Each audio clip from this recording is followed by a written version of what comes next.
Professor Gadgil is one of the world's top ecologists, certainly a very important person in India, not only because of the work he's done, but because of his very creative mind. And I think that's what really attracts me most to him, is the fact that he is not just using his science, but he's using his science in the interest of society. And although I've known him through reputation almost all of my working life, it's only in the last 2 years that I've actually contacted and connected with him closely through the Western Ghats Ecology Panel, of which he may or may not speak. But it's, as some of you may be following the newspapers, it's at the moment quite very much in the news, and it will probably be more in the news in the next few months. But today is also the International Biodiversity Day, so we are really, really privileged to have him with us on this day. And I'm not going to take up your time because I know he has a very interesting presentation ahead, and we want to make it interactive. So please, and he's already agreed to this, please stop and ask questions anytime. I can assure you he's a wonderful teacher and he's a wonderful communicator. And the more you ask questions, don't ask questions for the sake of asking, please, but ask as much as you want, because I'm sure you will enjoy answering them. So Professor Gadgil, welcome, and all yours. Thank you, Lucia. Well, it's a pleasure and privilege to be here. Teri is, after all, one of the world's leading institutions in the area of environment, governance, energy, resources. And of course, I have had association with Teri for many years. But as Lucia said, with our Western Ghat Ecology Panel, I have worked much more intimately. And I was very happy when she said that, why don't you come and talk on something which interests you. And currently, certainly one of the things which I am thinking a great deal about is what ails environmental governance in India, because I think there are a lot of things which are perhaps not quite wrong with environmental governance. But as a background, of course, environment is always talked of in the context of development, and people keep saying, do you want development or do you want environment, or which I think are improper questions, but anyway, these are the kind of questions which are being asked. So perhaps it is appropriate to start with asking what is development. It is obviously something which cannot be objectively defined. It's a matter of values, and currently there is at least one very influential section of people in the government who think that 8 or 9% rate of increase in GDP, all there is to development. That is important, and that is what we should be pursuing, regardless of its environmental and social consequences, which I strongly differ on, and I will say why, amongst other reasons, I differ from this perspective. Buddha talked of Ashtavidha Marga, eightfold path to Nirvana, in a way. So people have been talking also about what is development all about, and our tiny neighboring country, Bhutan, which is a Buddhist country, is saying that you go to Bhutan, and it's very interesting, the first thing you see at the airport is, we are not after gross national product, we are trying to maximize gross national happiness. And they talk about Buddhist perspective on development. Anyway, there are many other discussions. I don't want to go into details, but obviously development is not simply total amount of economic operations going on in the country. There is economic wellness, and not only of the people who gain from economic development, but of the whole population. But there is environmental, physical, mental, spiritual, workplace, social wellness, political wellness. There are many aspects to development, and we should surely be thinking of. And thank you. And as again Buddha says, we must accept the Madhyama Marga, we must take a middle path. It is not just 8 or 9% growth of gross national product that is all that matters. There are conflicts in attempting to arrive at that growth rate, and Therefore, these conflicting demands of economic development, environmental health, social harmony also, there are many examples of how this pursuit of economic growth for its own sake has led to social strife. We should all be thinking of that, and a proper balance between all of these must be arrived at. And I personally believe we cannot accept the hegemony of rate of growth of GDP to the exclusion of other considerations, which I think is one of the central issues of what ails environmental governance in India, is this thinking that all that matters is economic development, and not economic development in the sense of really living standards of all people, but simply the gross national product, an abstract thing. Maybe much of that pie is being swallowed by a very tiny fraction of the population. So these are issues that one must think of. To take, these are general things. I think what one should talk also is in the context of very specific examples. So I would try today to talk about a number of specific examples using which I want to try and explain these general points which I am making. So one of the very striking instances of what I think is wrong the way environmental management is viewed is this exercise called Zonal Atlas for Siting of Industries. A few years ago, maybe 10 years ago, a large grant was received from German Aid Foundation. Government of India accepted it, and through the Central Pollution Control Board and all state pollution control boards, they started this exercise with also some German technical help of preparing a spatial database. And that spatial database was of pollution assimilation capacities and existing pollution loads, so that you can prescribe where additional industries, additional pollution generating industries can be located, where they should be avoided because already there is no further possibility of adding to the pollution load. Large number of officials of at least the state pollution control boards worked with great interest on these, and I met one of them.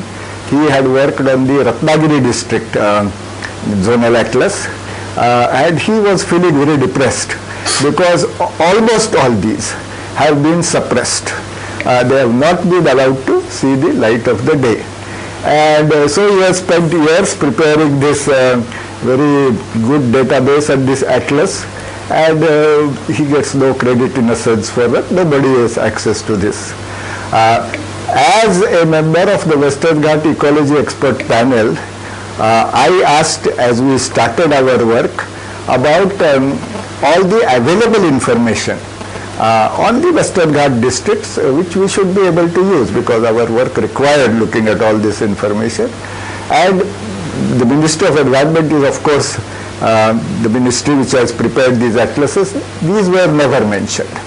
Then an activist from Ratnagiri district who had learned through personal contacts of the existence of this Ratnagiri district zonal atlas for siting of industries, so that this is an important input you must look at. Then the minister I approached, I said, I understand there is such an atlas and our panel would like to look at it. He gave explicit instructions to the ministry that this should be made available, so I got it. So I got a CD also. So there is this Ratnagiri volume with color maps, fairly careful analysis. There are flaws in that, but very careful analysis, and saying that this part of Ratnagiri district here, say there is a place called Lotte near Chipun, I will talk a little more about it. There is no further possibility of adding to pollution load. It is already the pollution absorption capacity of this particular area. They had grids of that particular grid where it falls is more than saturated, and so on.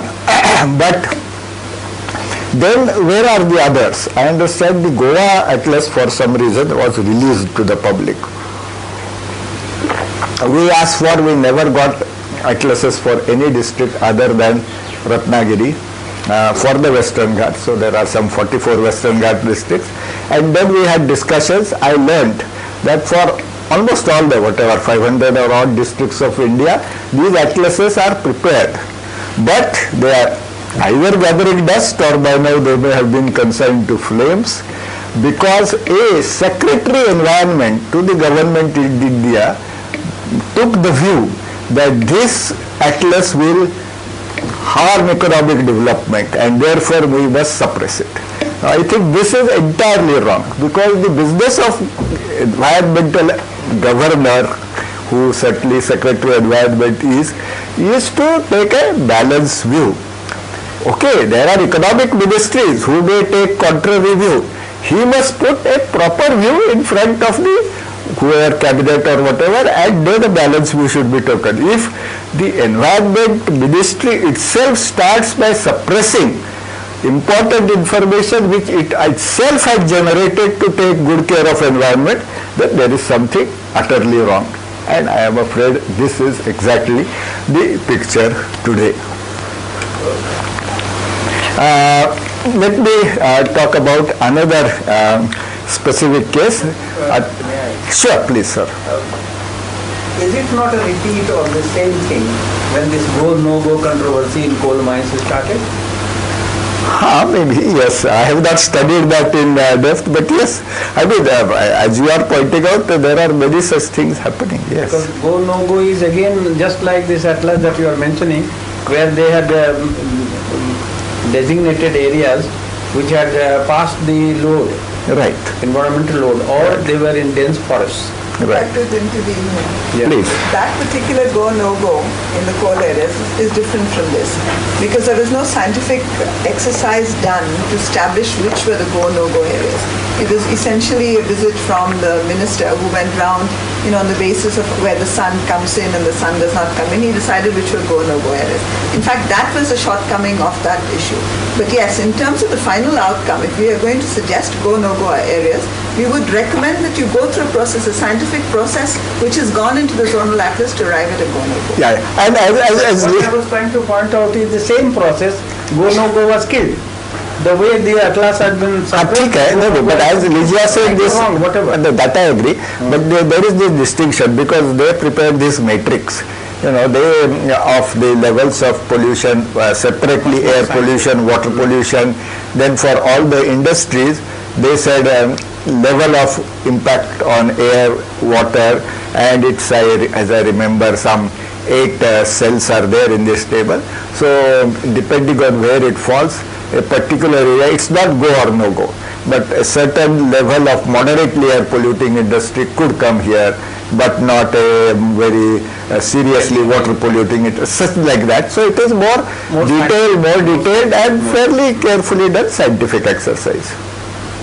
But as I said, as you say, it is certainly suppressed quite unjustifiably, I mean, in a wrong-headed way, I would say.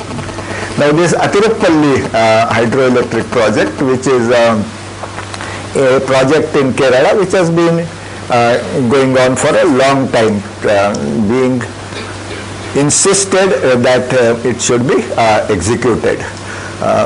There is a very interesting organization in Kerala called River Research Foundation. These are technical people, but voluntarily they are looking at the health of rivers in Kerala. And there are agricultural scientists, there are engineers, including water resource engineers, electrical engineers, people like that working for it. So they did a very careful analysis of this Athirappalli project.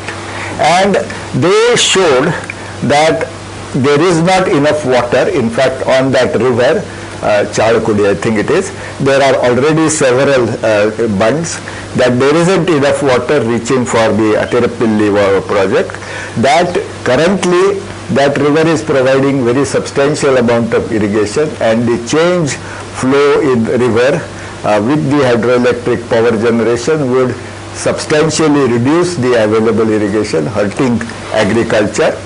That there is a major waterfall, and the hydroelectric project would essentially mean the waterfall would stop, the water would stop flowing there, it will go dry.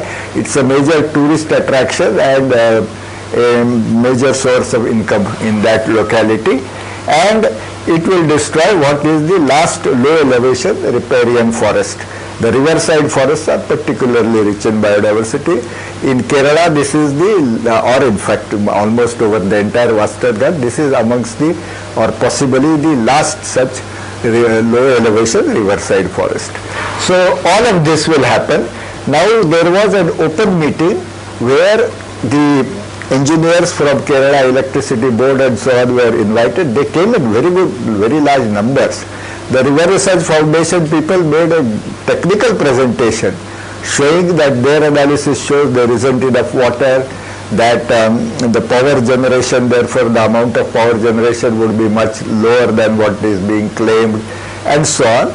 The board, electricity board and other people could not refute their arguments. So it appears that they were correct, that it is not a economically, technically and certainly environmentally justifiable project. But there is a continual pressure for having that project, and there is currently a debate going on in Maharashtra which perhaps tells you why there is so much political pressure for having these river valley projects. There are now statistics being shown in Maharashtra that over last, I think, 10 years, thousands of crores have been spent on irrigation projects, but there is hardly any additional irrigation available to agriculture. The way these projects are done, there is one particular dam. It started with an estimated cost of 10 crores. It ended with 750 crores, no less. And who knows how much of this 750 crores was shared amongst whom. But surely all sorts of dams are being built, not because they are going to serve genuine national economic interest, irrigation interest, or really produce power, but because they make an opportunity for corruption. This is, and now the Maharashtra government was trying to get away from having to produce a white paper on all these issues, but they have been forced to. A lot of this is coming out. So there is no question that many of these projects are being pushed not for reasons of genuine economic fulfillment out of these projects, for other kinds of reasons. But government statistics, in government of Maharashtra statistics does show increase in irrigation area and all. That they are going back and forth, and now this white paper will presumably bring this out, and there is a dispute.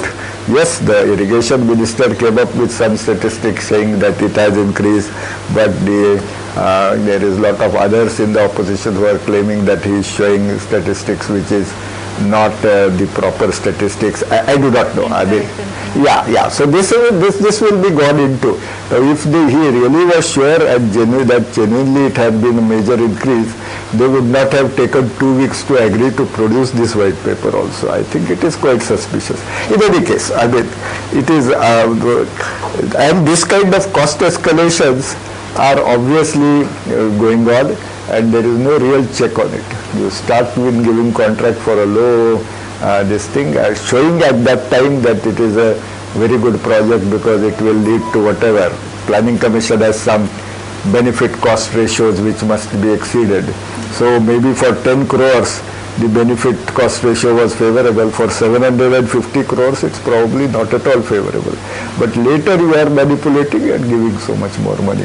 So that is not being disputed, that there are these enormous cost overruns as the projects are going. But as you say, yes, there are claims and counterclaims. And there is, of course, a very interesting case which has become famous. This is just a quotation from Hindu newspaper. There is a panchayat in Palakkad district of Kerala called Plachimada, and there the Coca-Cola company has adversely affected the groundwater resources. So this is not just a claim of the villagers. Government set up, I think, a 13-member technical committee to estimate the economic cost of overdrawal of groundwater by Coca-Cola factory, and the figure is something very substantial. I am forgetting 300 crore rupees or something, some very substantial figure. And this is a technical committee which has worked out and given this thing. So the Kerala Assembly unanimously passed a resolution that the company must compensate the farmers for this major loss. As this is last year's news item, that Pratibha Patil maybe does not know that the bill, this Coca-Cola Victims Relief and Compensation Claims Special Tribunal Bill 2011 in February, I think it was passed by the Kerala Assembly unanimously. It was forwarded to the central government, and central government is not allowing the just biding time and not sent it to the president for signature. So they have just kept it suppressed. So I think it is reasonable to claim that confiscation of natural resources to serve particular interests, not conservation of those, is the keynote of environmental governance in India. This phrase, by the way, confiscation, not conservation, has an interesting history. It was first used, I think, in 1860 by a British collector, I think, in Madras Presidency, when the British government's forest department made proposals to take over huge areas of community managed forest and make it government reserve forest. And this British collector said that he doesn't agree that this is forest conservation. He says it is mere confiscation. So confiscation, not conservation, I think it's quite reasonable to accept that this is what primarily going on, and the environmental governance is supporting it. Certainly nobody in the center environment ministry has pressurized the central government to make sure that the president actually signs this bill, as they should have done. I mean, I don't see why there can be any argument that it is their responsibility to help them. But there are some community-based traditions of prudent resource use in many places. In particular, I had a long association with a village called Mendhalekha in Gadchiroli district of Maharashtra. This is one of the most Naxalite violence prone districts of Maharashtra, and this is where there was a traditional system called Nistar from British times, and Nistar records clearly say this is community rights. Nistar are community rights. So on the basis of those community rights, now finally on the basis of Forest Rights Act, large areas have been given as community forest resources. And initially the criticism was that they will never be able to manage properly. There will be all sorts of problems. Very interestingly, Mendhalekha has the largest of such community areas which remain government land, but which is now with the community for management, 1800 hectares. And where the government was getting, by auctioning bamboo, no more than 30 lakhs. The community, which is now carefully harvesting bamboo themselves, not allowing outside labor to come in, and then auctioning it, has got this year 1 crore, more than 3 times as much as the government was getting all these years, with much more careful harvest of bamboo. So there are these traditions, but there was a tremendous long drawn out struggle before these villages got their community forest. What is the role of these institutions that were playing the role before the community actually has taken over? The institutions that were playing the role before was primarily the State Forest Department and the Ballarsha paper mill. So now the community has the right to manage, and of course the traders, I mean this 1 crore of bamboo, I am saying, bamboo has value, much better value for other uses than as raw material for paper. There are private traders who have paid this money to get the bamboo. But now the government is supposed to provide technical inputs in their preparing the management plans and help them properly manage. The communities now under the Forest Right Act have the authority to prepare and execute the management plans.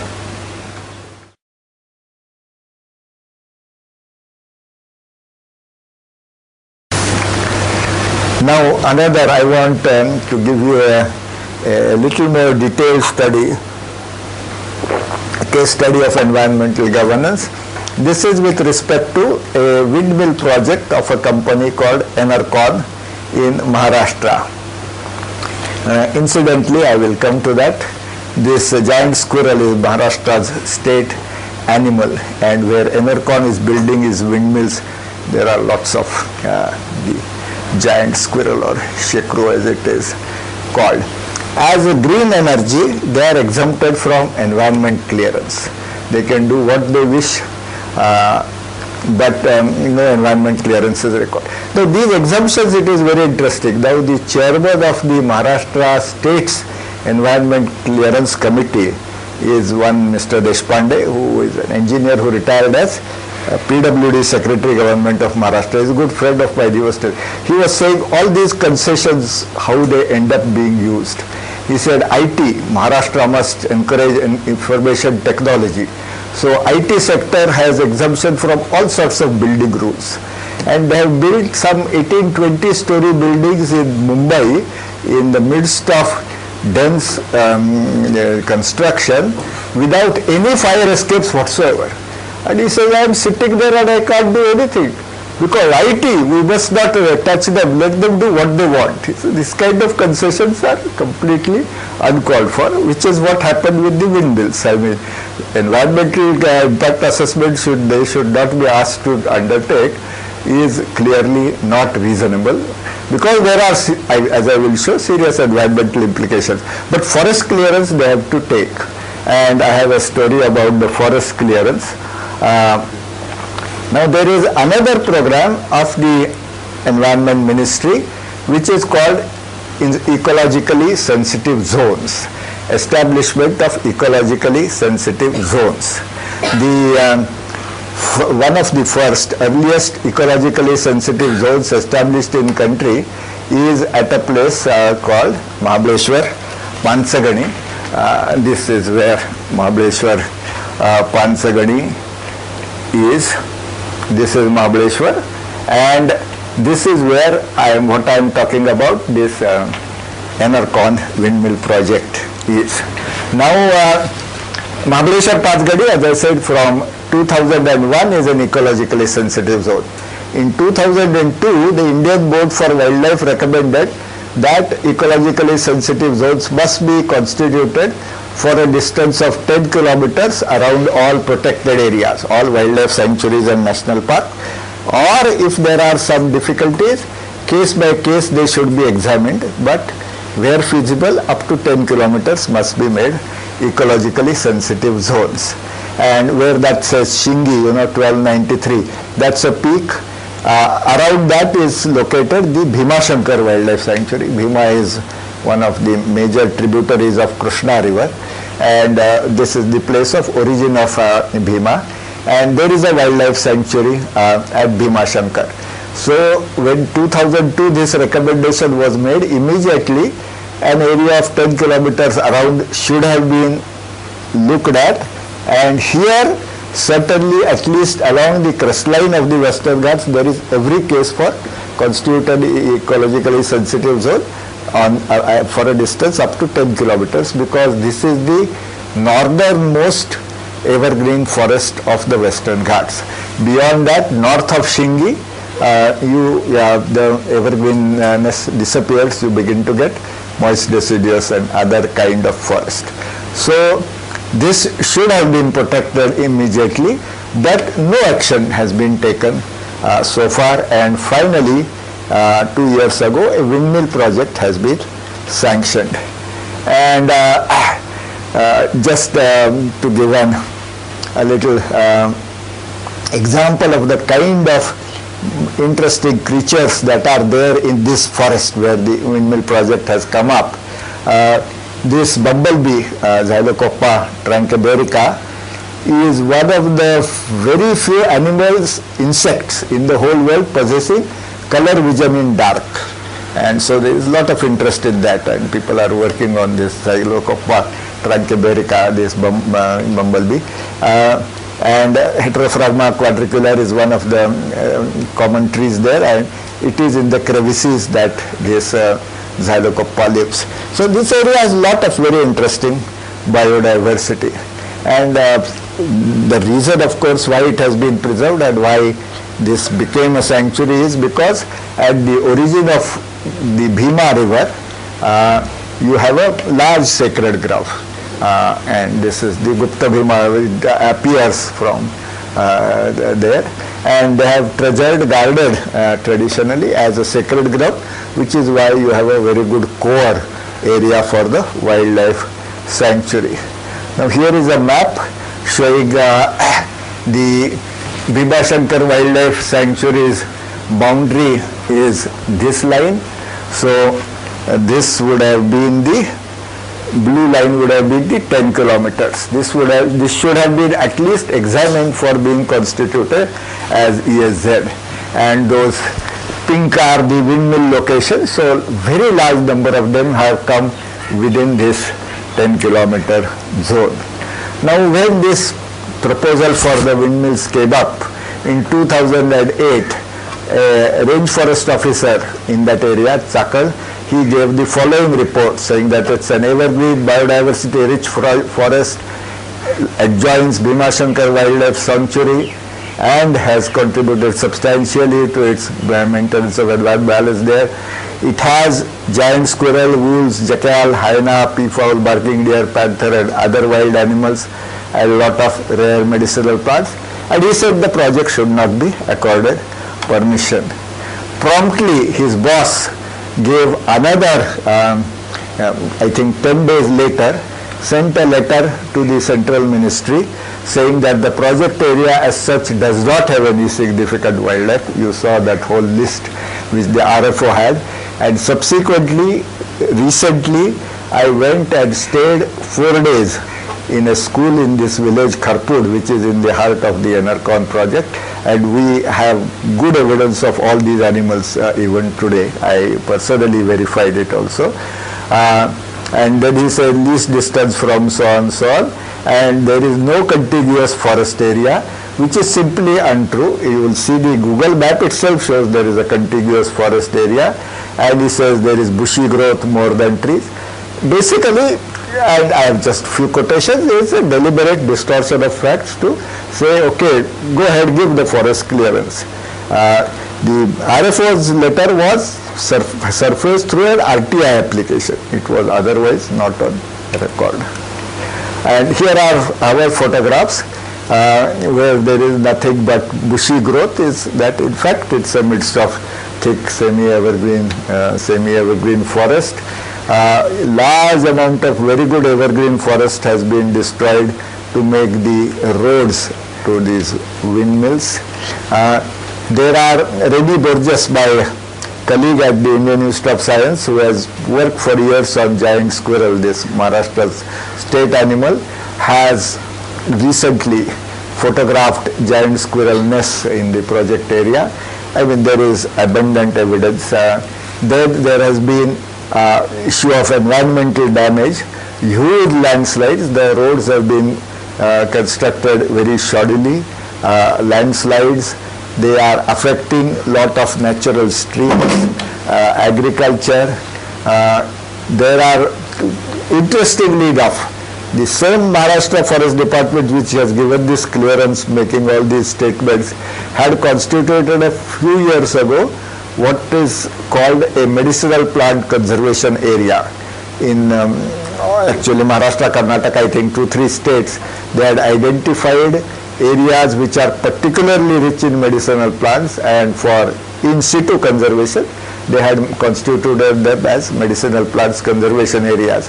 So right there within the windmills impact area, is one Kharpur medicinal plants conservation area, and all these important medicinal plants are there. So there is absolutely no question that there is serious deleterious environmental impact, serious destruction of forest wildlife resources. There is no question that this area ought to have been years ago constituted an ecologically sensitive zone. None of this is happening.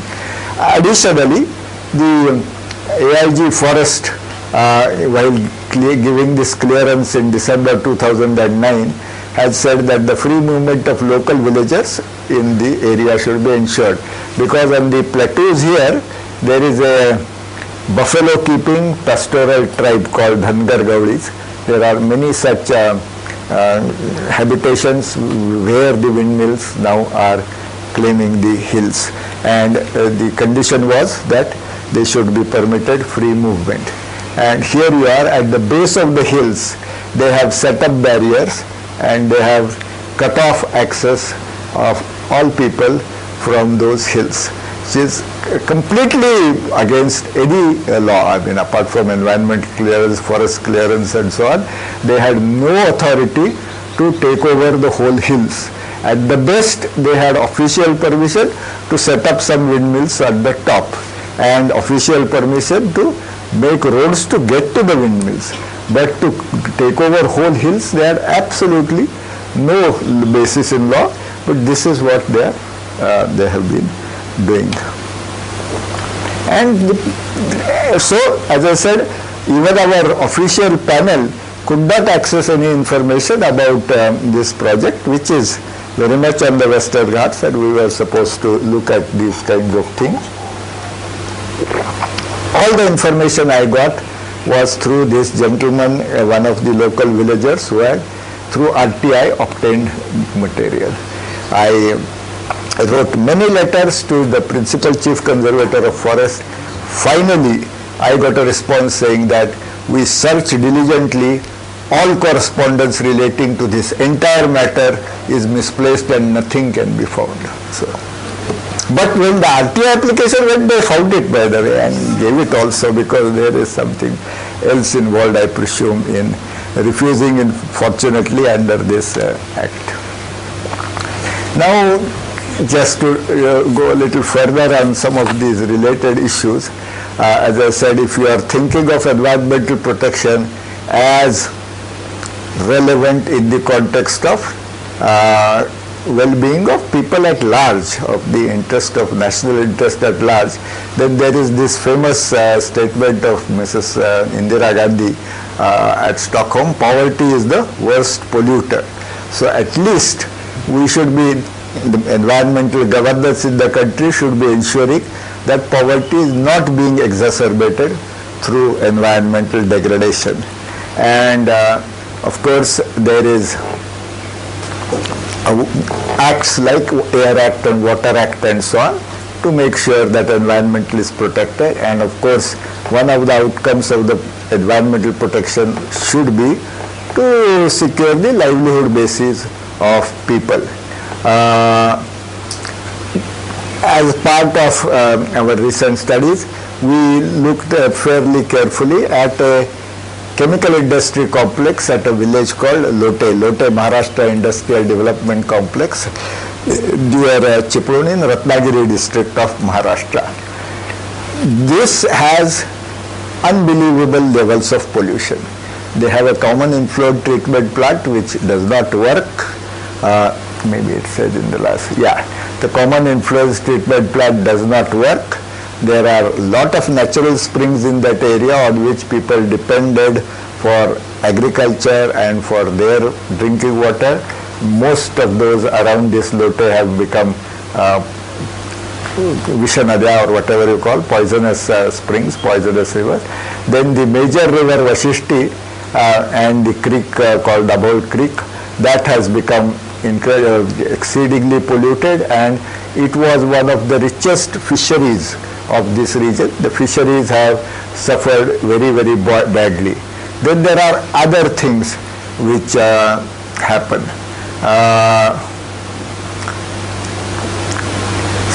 Other things which have happened. For example, somebody has gone and dumped a truck full of highly poisonous whatever waste matter in a drinking water supply tank of Khed town. So for 30 days Khed town had no drinking water supply before the whole thing could be recovered. And all that says, the police complaint says that unknown parties have dumped poison in the Khed town supply drinking water district. Nobody has been brought to book. But they say yes, it has to be from one of the factories in the Lote MIDC. Then interestingly, before going to Lote, I had a discussion in the Secretariat in Maharashtra in Mumbai. The officers assured that there was a very active citizens committee overseeing environmental management at the Lote MIDC, and there were also at the Ratnagiri district level under district collector's chairmanship. So I went to Lote MIDC and I requested the pollution control board to convene a meeting of this committee. They did, and the members came and they said this is first time in 2.5 years that we are meeting, and they read out the minutes of their earlier meeting, said that not a single word of the recommendation has been acted upon. No meetings are taking place. If they are telling you that there is an active committee which is looking after this problem, it is simply not true. Then I went and asked the Ratnagiri district collector that I am told that in your district there is a very active citizens committee looking after environmental issues. Who are the people? I would like to meet them. Well, he said there is a proposal to set up such a committee, but it does not exist.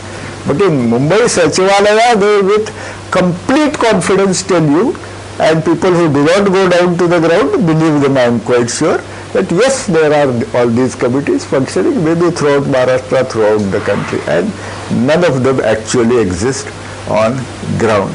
Then how do they react to people's protests? The Pollution Control Board initially had an office at Lote MIDC. When there were all these problems and protests began to gather steam, they simply moved that office 40 kilometers away. That is the only action they took. And then the next action they took, that the collector can now declare every time people are protesting, whatever section 144, and not allow people to gather together. They gave a list. This is official list from the Ratnagiri district collector's office of the number of days on which this Jamao Bandi was declared. In a space of 600 days, on 191 days there is Jamao Bandi. So you are not allowed to protest, is all the reaction. The pollution is not actually being controlled, and certainly agriculture, fisheries, a whole lot of serious, the weaker sections of the society there are suffering from it. So the question is, why is this going on? And I think the answer is that the India's economic growth is, at least in good part, being fueled by permitting high profits, by allowing environmental degradation, which is also exacerbating poverty. This is very nicely captured in this famous so-called toxic memo of Larry Summers. Larry Summers is one of the most influential people in the world today, I guess also. At the time he wrote this memo in 1991, which is, I guess, when we started our liberalization, he was the chief economic advisor of the World Bank. Later, under President Clinton, he became Secretary of Treasury, which is like our Minister for Finance Minister. And later he became, after Clinton was replaced by Bush or whatever, he became President of Harvard University, whose advice we are always asking for various things. And here is the memo, verbatim.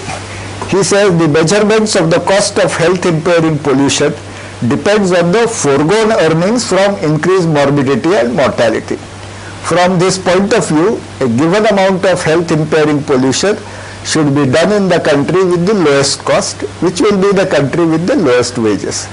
I think the economic logic behind dumping a load of toxic waste in the lowest wage country is impeccable, and we should face up to that. And so India should remain one of the lowest wage countries.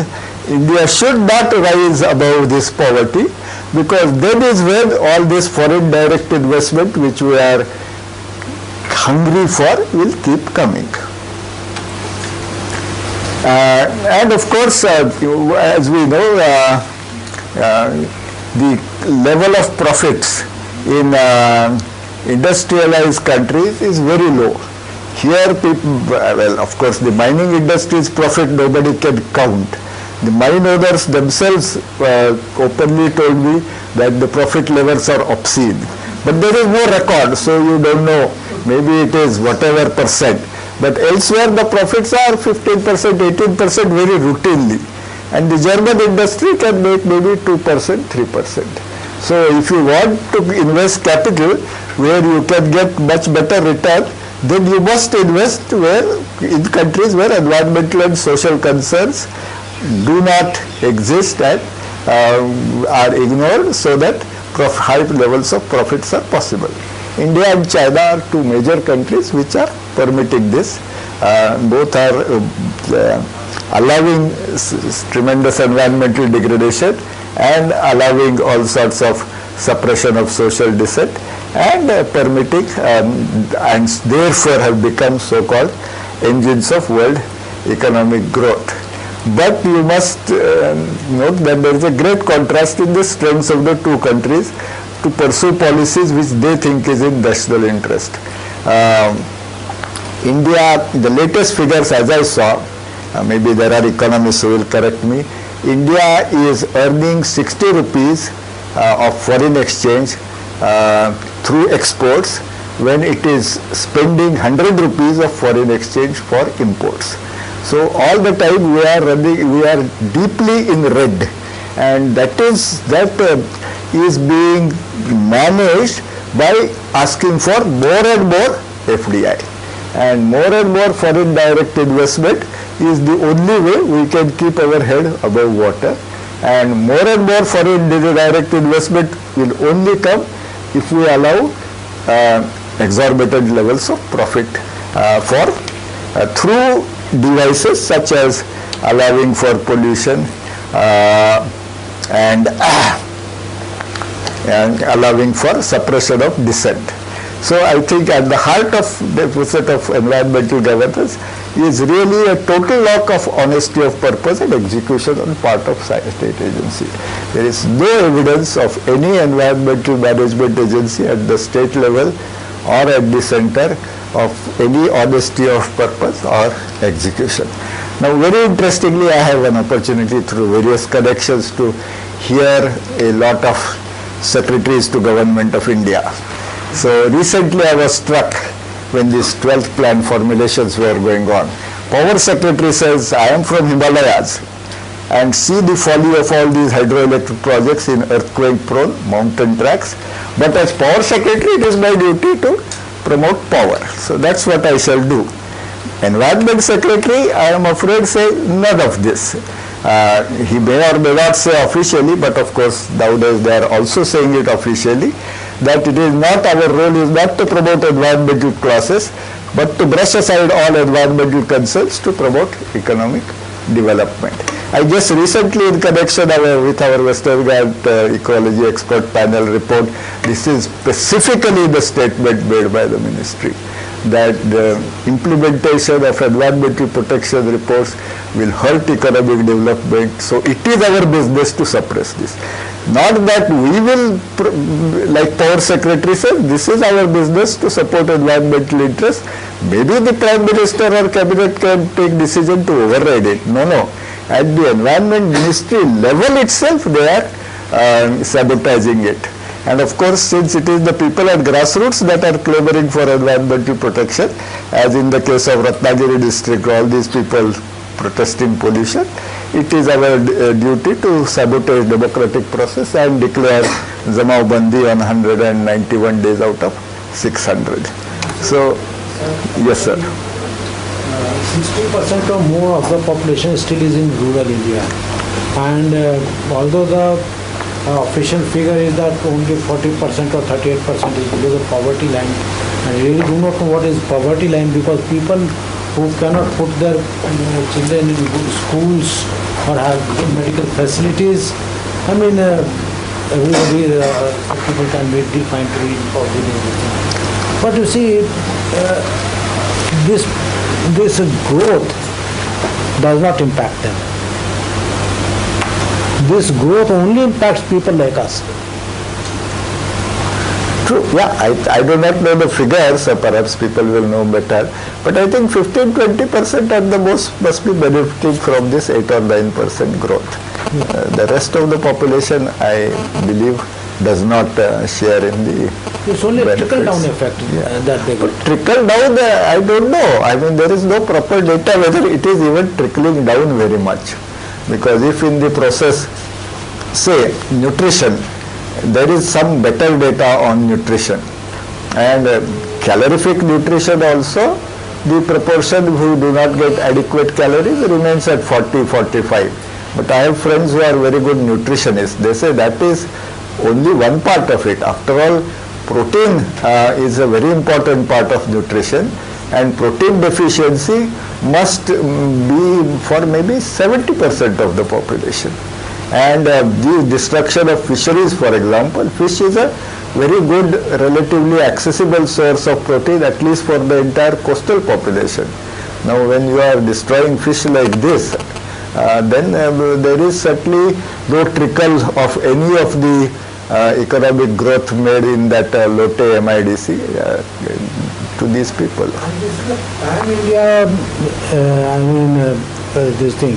Because you see, I was in Jharkhand, then Damodar Valley, the Damodar River, it is now black. You cannot wade through it because of DVC power plants and because of the coal belt.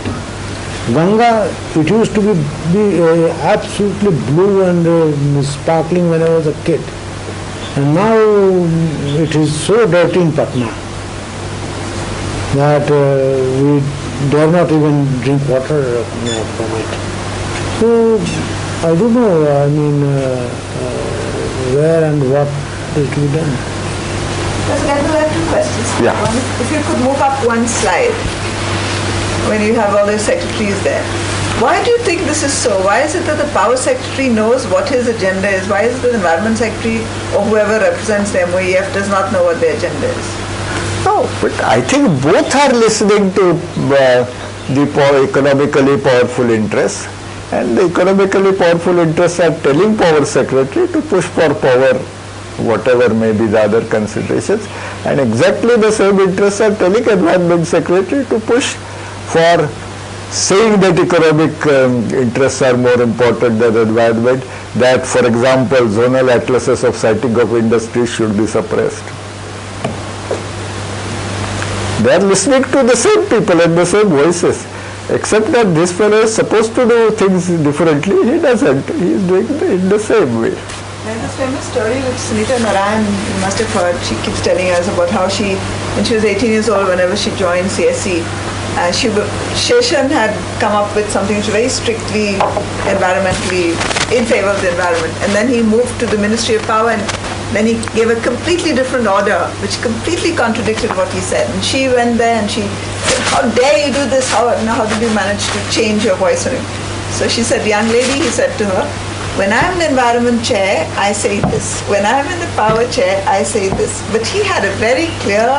Sheshan, I think, was one of the rare instances of an environment secretary who probably took his environment role a little more honestly and seriously. I don't think there have been many after him like that.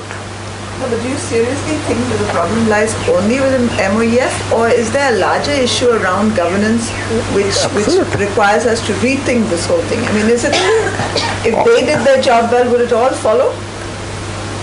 No, I mean, that is a part of the whole, I suppose, political economy of the country, the power equations within the country. Bureaucracy plays a particular role in things getting done the way they get done. But it's not that bureaucrats, if they suddenly become different, which they cannot become given the situation, things will suddenly improve. I think the whole system has to. The governance really fades into corruption. What is corruption? What is governance? Becomes very. The environment governance is not clear through bureaucracy is fine. It's not clear through political leadership is fine. And it's not clear from both the pillars, so that is clear from the judiciary. You see the glaring case of the Lafarge, and you see the judgment, and the Supreme Court is saying is a landmark judgment, and you see the behind the curtain, and Lafarge has been cleared. There is a clear-cut violation of the Forest Conservation Act, and the Supreme Court has cleared it, and number of other cases, big cases, have been cleared. So I mean to say, I like to emphasize over here, as far as governance is concerned, basically we are suffering from the governance, whether it is the environment governance or the governance in the other sector. So because poorest of the poor is directly linked with the environment or the ecosystem services. And so you have been deeply involved in the Forest Right Act, and that you compare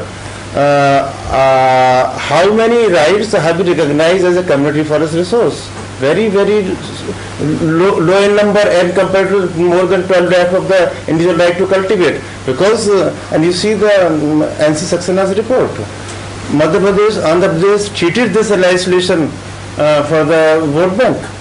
And so it does not mean, actually governance, it all depends how we understand that. And me, you and everybody, every citizen of this region who is more elite is more responsible for that. And he rightly mentioned that if you go by the World Bank data, 74.8% people of India are below poverty line, $2 per day. And you see the Planning Commission report, 356, 539, this is the kind of rate, and anybody can understand the kind of, so that I mean to say more than 300 million people, means more than 30 crore are living in and around forest. And they have certain good examples are there. You have shown one example, Gadchiroli. There are examples of the Madhya Pradesh and Chhattisgarh also. Yeah. So people are getting good money. So that it should, and Prime Minister of Mr. Manmohan Singh has mentioned that technocrats and the researchers of this country have not done enough for the poor people. That's why they are poor. So that there is enough scope definitely for the natural resources to alleviate poverty, but much more effort are needed from the all sectors. Not exactly we cannot blame each other. No, fair enough. That's why I said to Lisha, I'm not saying that bureaucrats or the politicians are the only sector which are irresponsible. At other level, you can see so many things. I mean, I live in Pune in a housing society. There is a very good vegetable market within 100 yards. But people will get up from walk those 100 yards from my society and demand hundreds of carry bags and make huge amount of litter. 100 meters they cannot carry cloth bags. So I mean, it is true that lot of people have lot of practices which are certainly environmentally very unfriendly. Sir, let's acknowledge that things are not right at the level of executive and even probably legislative, and even implementation is not really up to the mark. But in the past, at least, judiciary has stepped in and it's played an active role. But for young researchers like us, what do you think? How can we respond to these challenges? While we spend a lot of time discussing the problem itself, dissecting the problem, what are your views on how to navigate these issues? And I mean, I was also talking to Yogesh, where researchers can very positively contribute also, specifically. He is, of course, in bringing lot of things to light which are not immediately evident. That is one thing.